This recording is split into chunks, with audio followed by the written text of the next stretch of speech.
Okay.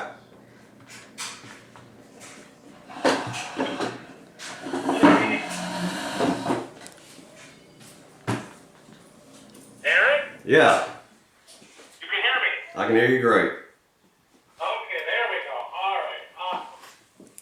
How are you? Doing good. How are you doing? Good, good. So we're going to tape this, and this is going to air on Sunday, okay? Awesome.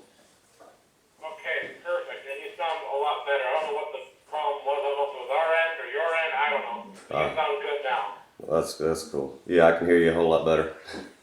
Okay, perfect. All right. Donald Trump's already building the wall like I'm starting with cell phones. Okay.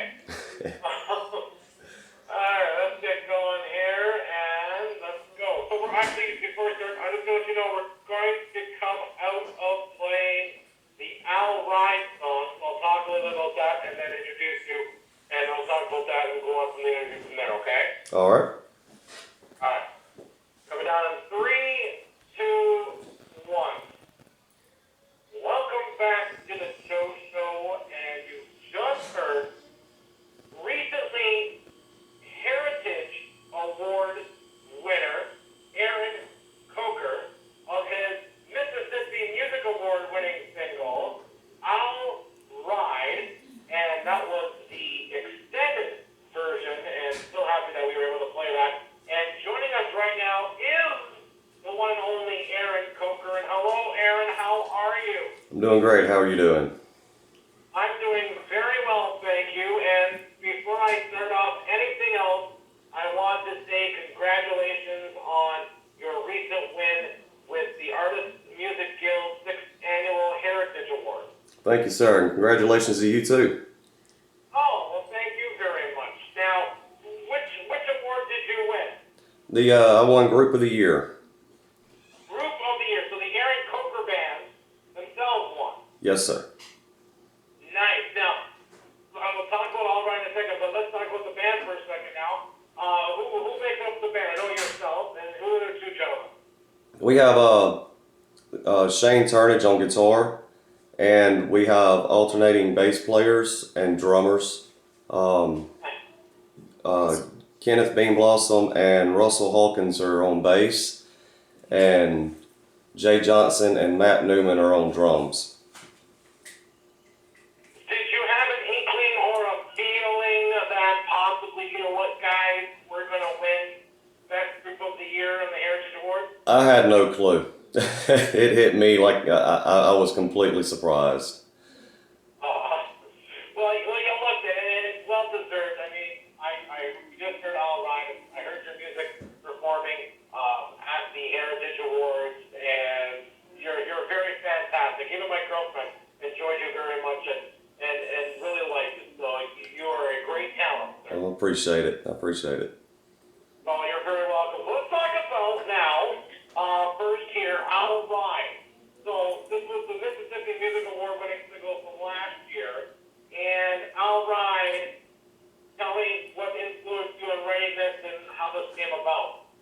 Well, a while back, I used to binge watch on Netflix, and one night we was watching the documentary on Arlington Cemetery, and was just had an image in my head that one of the images that they played on that documentary about an American casket being pulled with the flag over it, of a soldier being taken to his final resting place, and went to sleep that night, and in the middle of the night I woke up and started writing down some lyrics, and before the sun came up I had written a song called I'll Ride, and that song's about all of the fallen soldiers, that last few moments of their life, when they give their life up for our country.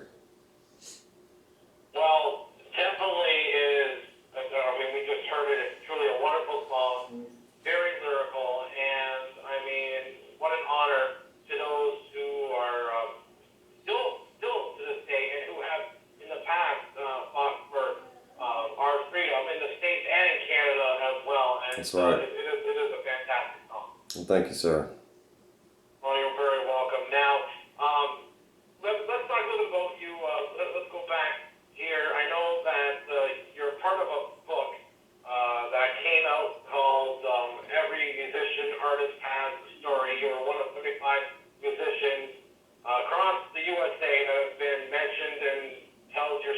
in this book, and I want people to get this book, so not only to hear your story, they're going to hear a little bit of it today here on the Joe Show, but to hear the other artists as well.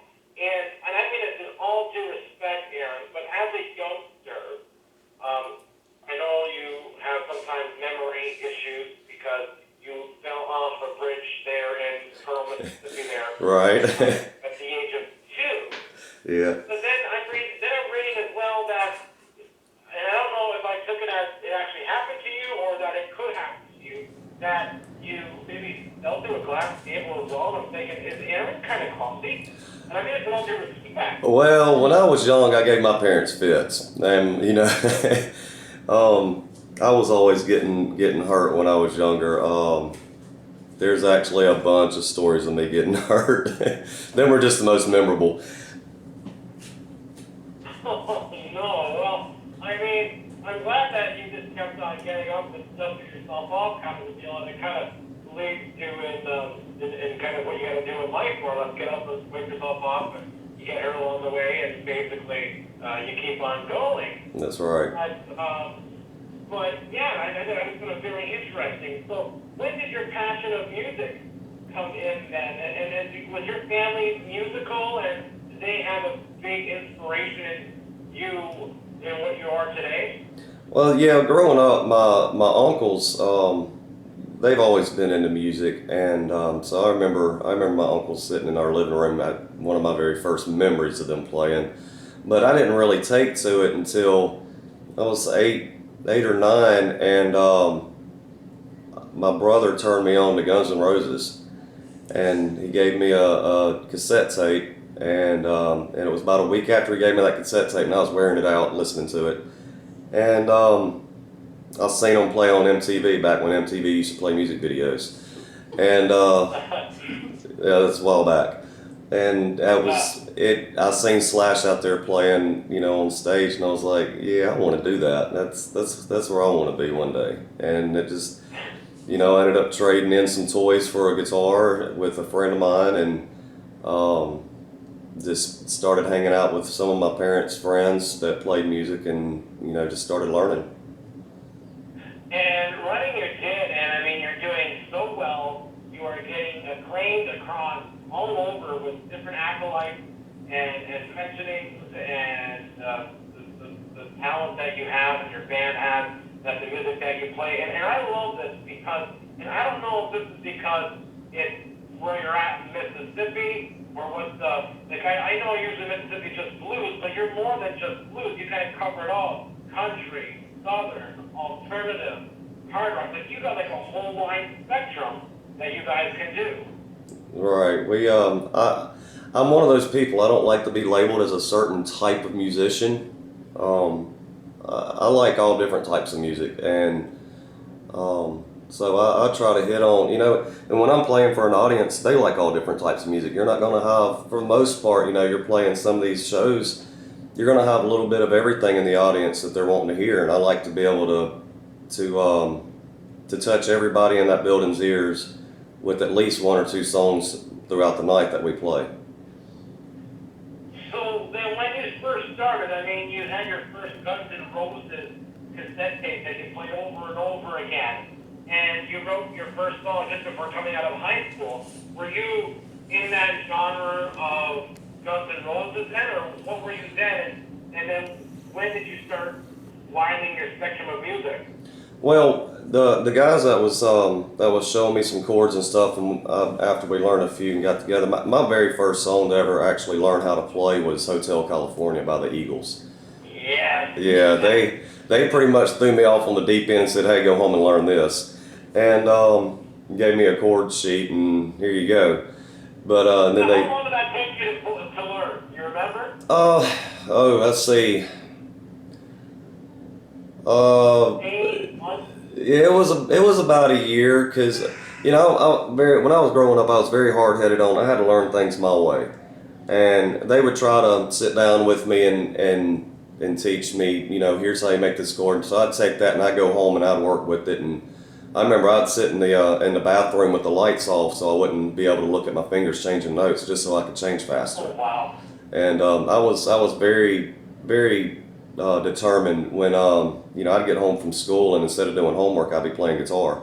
I got my guitar grounded for me a few times because of that. But I mean, I would play until my parents would tell me, "Look, we're trying to go to sleep. You need to shut up." But it was about a year when we all got together, and they were all in their late 30s and to I'd say early 50s. And here I was, I was like 12 at this time, by the time that they actually started sitting down and playing with me, and teaching me stuff. And so we would all go over there every Sunday afternoon and we'd play music. And, it was Hotel California. Then we started learning how to play just a wide variety of different stuff. And then, of course, I was learning songs at home as well. So I guess I've always been the kind of bounce around on styles. I've always wanted to play songs that I liked, and that was the ones that I, put an emotion on learning. I guess I'm still like that today too. Now, how did you learn to write music at such a young age as well? That being with these musicians, because like I said, you had your first song written before coming out of high school. Well, I started, my buddy, he used to write his own songs, so he was like, the best way to learn how to play music is just start putting two chords together and going back and forth, putting three chords going back and forth, and making a tune yourself. That's something that is familiarized to you, that you're not trying to copy somebody else. So I started doing that. I was also, but when I got into high school, I went through a class called creative writing, and she started teaching us how to word things and make phrases match up and pop a little bit to get attention. And we were studying a lot of poets and a lot of stuff like that. And I kind of put it all together and wrote down my emotions, because that was one of the things that they taught in that class, is how to put your emotions into words. And so I started writing down my emotions and started finding different words and different phrases that went together and it kind of told a story. And then I put music behind it, and I sat back one day and was like, wow, I just wrote a song. So it was very I went and played it for her too, and I had my teacher in tears over it. It was pretty great. Now, is this the same teacher that got you involved in the music competition when you were growing up in school? No, that teacher, funny enough, I seen her not too long ago. She's actually still a musician around Mississippi. That teacher was in a big band singing stuff. They sang a lot of big band music. Glenn Miller, yeah. And they put on a show when they did it. They dressed up in costumes, put on a show and everything. And so she was always singing in class. You never caught her throughout a day that she wasn't singing something. And that was back in 7th grade. So that was several years before I started writing my own stuff. And she heard me in the back of the class one day singing along with the radio and decided, hey, I'm going to play that song acoustic for you. I want you to get on stage in front of, your entire school and sing it. Okay. So away we went. Wonderful. We're speaking with Aaron Coker. You can check out his website, AaronCokerBand.com. Let me spell it out for you, because you're probably wondering how this all work out. It's AaronCokerband.com. And if you're in the Mississippi area, you can probably check out Aaron playing on Facebook. You can like him on Facebook and all the social media there as well. AaronCokerband.com. We're going to hear another song of Aaron's in just a little bit. But Aaron, I know along with doing the cover songs, you have your own original song as well. Again, the wide spectrum of music that you do, from country to hard rock. How do you get into writing a song? And lyrically, not so much say musically on the guitar, but do you have a certain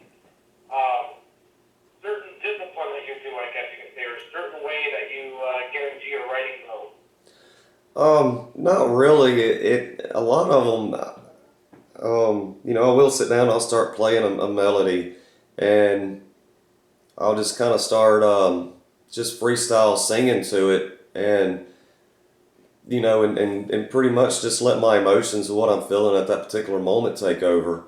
And I'll do that over and over and over and over and over until something just clicks and it sounds right and it's getting my point across, but at the same time it's catchy. And now this new song that hadn't been released yet, it's called "Coming Down in Mississippi." I actually did sit down and really concentrate on what I was really trying to say in that song and who I was really directing that song to. So I guess now I am kind of getting a little disciplined on it, but in the past I really haven't been. It's what came to me and the emotions that I was feeling at that particular moment. And when do you think that song will be released? Hopefully early next year is what we're shooting for.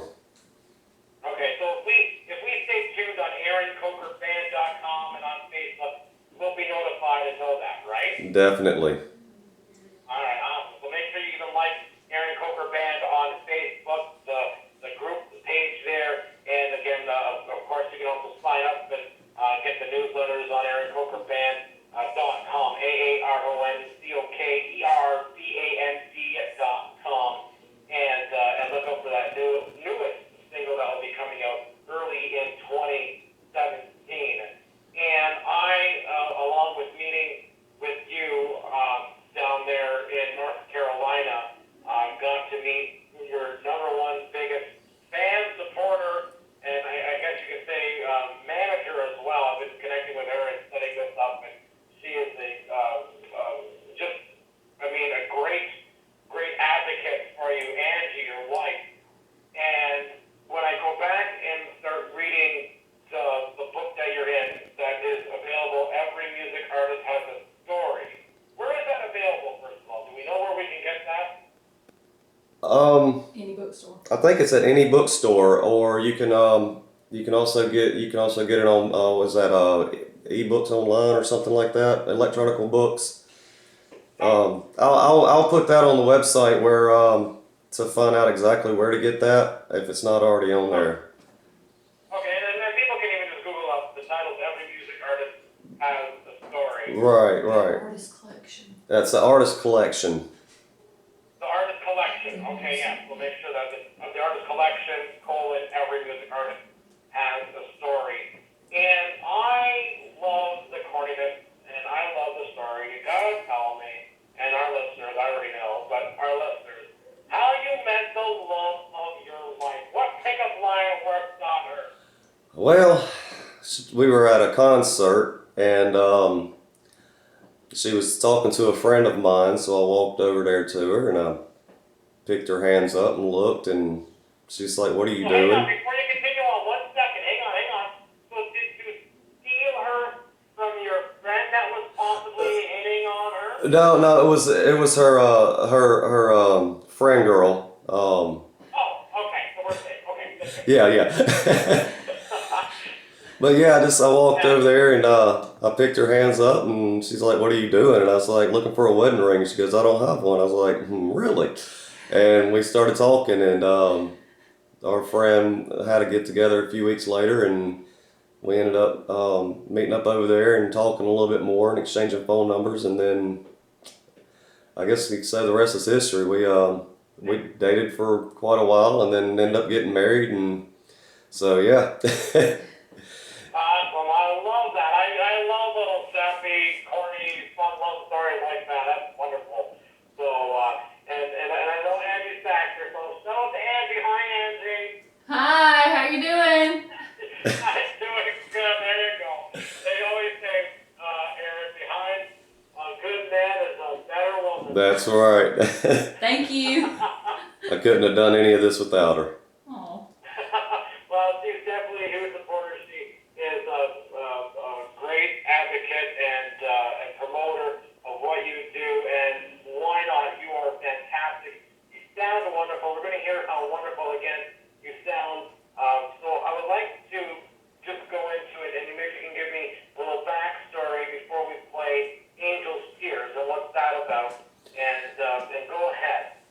Angel's Tears it's a pretty dark song. A while back, a friend of mine was on a very dark path. He was pretty down in his life, and he had actually written a suicide note. And a few years later, he let me see it and let me read it. He didn't do it, and he said writing that note really brought him back to reality. And there was a different way, and he straightened up, and things started going good for him. And so I took that song and I started thinking about it. There's a lot of people out there that are in the same shoes as him, and I know I've been in them same shoes, just maybe not quite as deep as him, but been in the same shoes of being depressed and going through things. And especially our veterans that's coming home that are in that, trying to cope with everything as well. And I was like, maybe if I can get this song out there and put it into a pattern that where they can connect to it, that they can start seeing that there's light beyond this, that you can break through this wall and move on. And so that's kind of that's where that song came from. It's a here's a little faith kind of song for you. Here's a little bit of hope for you. All right, well, we appreciate the hope that you're giving to us and the music that you do provide to all of us, Aaron, and we wish you all the best and continued success, and come on anytime. Well, thank you, sir. I appreciate you having me on your show. Oh, no problem. Again, AaronCokerband.com, AaronCokerband.com, and right now, as Aaron so eloquently explained Angel's Tears, here it is now on the Joe Show. And that's the wrap. Awesome. Great interview. You were awesome. So this will air on Sunday, and that was excellent. No issues, no problems. You were an asshole, Aaron. Well, I appreciate it. I try to be easy to work with. Yeah, and I had no questions written down. I just had a couple of points. I had no idea what I was going to ask. I just was going to. That's why it's hard for me to do questions